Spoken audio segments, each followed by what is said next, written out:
One of the nicest aspects of amateur radio as a hobby is its ability to connect people. And this is one of the things that I really like about amateur radio, is the fact that, you know, on a given day you can contact people maybe in the Far East or in Africa, somewhere in Europe, maybe somewhere in the Pacific Ocean, North America, South America.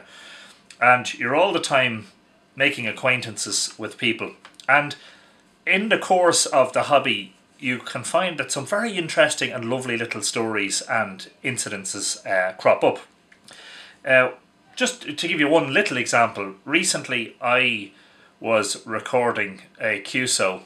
I had worked Amsterdam Island and I was making a recording, which I do quite a lot for YouTube, of their signal. And the very first QSO that I recorded was with N6TV, November 6 Tango Victor. And he contacted me a few days later after the video appeared on YouTube to tell me that it was the last DXCC he needed to complete his honour roll, to complete his full list of DX, which I think is 340 at the moment.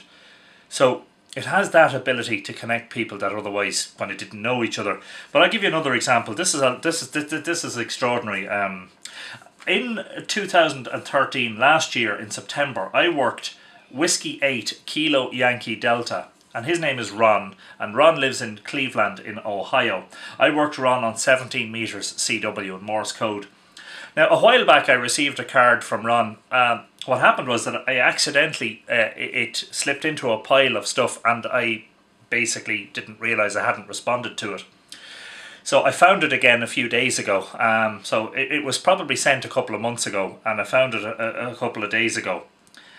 So I filled out the reply, and indeed the details on Ron's card were correct. We worked each other at about 25 to 8 p.m. on the 14th of September last year.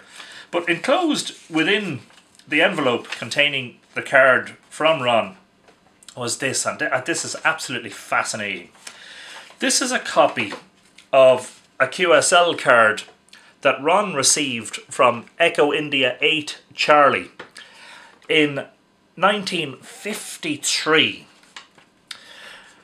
Now, the story behind this is that, and I'll read out Ron's own words, because Ron writes a little note at the side to explain why he's sending this. Dear Tony, Fintan, and this is Fintan Murphy, Echo India 8 Charlie. Fintan was my first QSO across the pond in 1953. Then I was 18 years old, and now I'm 60 years older. So I think that if you do the maths, Ron is now 78 years old. Receiving Fintan's QSL card sure made me very happy. Thanks for the QSO and hope to meet you again. Very 7-3 Ron. Now, this is interesting. I became a radio amateur in 2009, and unfortunately Fintan passed away in 2010, so I never really got to know him as a radio amateur. However, Fintan ran an electrical shop in Drogheda, and I remember visiting this shop as a youngster, trying to get a couple of pieces of equipment fixed. And Fintan was obviously, you know, into electronics and into all that sort of radio equipment and all that sort of paraphernalia. And in fact, I think that he was still working after retirement age, if memory serves me right. But this is Fintan's card that he sent to Ron in 1953 to radio Whiskey 8 Kilo Yankee Delta, confirming our QSO on 7 megacycles, that's 40 meter band, at 0025 GMT. I'm glad to know that I'm not the only one that tends to be up after midnight trying to work DX on the bands.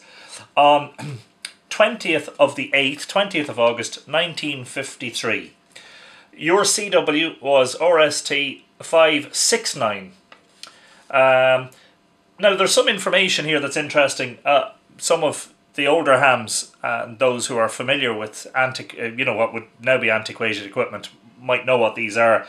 His transceiver was a VFO-PA, and his RX, his receiver, was I think that's R1155 rather than or EI8C. Somebody out there will know what that is. His antenna was a long wire antenna and his input was 75 watts. So there you go. Across the pond on 40 meters with 75 watts, and of course it's eminently possible. Thanks for the QSL. I'm not exactly sure what this says. See you again. Oh yeah, that's what it says. I'm very glad to be your first across the pond. Up Fintan. QSL via Bureau St Stephen's Green, Dublin, or direct Fintan J Murphy, Strandhouse, Termonfeckin, Drogheda. That's only literally a few miles from this QTH. So as I say, a lovely example of how radio can make connections, and that's a great story. This is a QSO that Ron made in 1953, which is, to get the maths right, am I right? That's 61 years. That's 61 years ago, and he's still making QSOs into Ireland today, all those years later.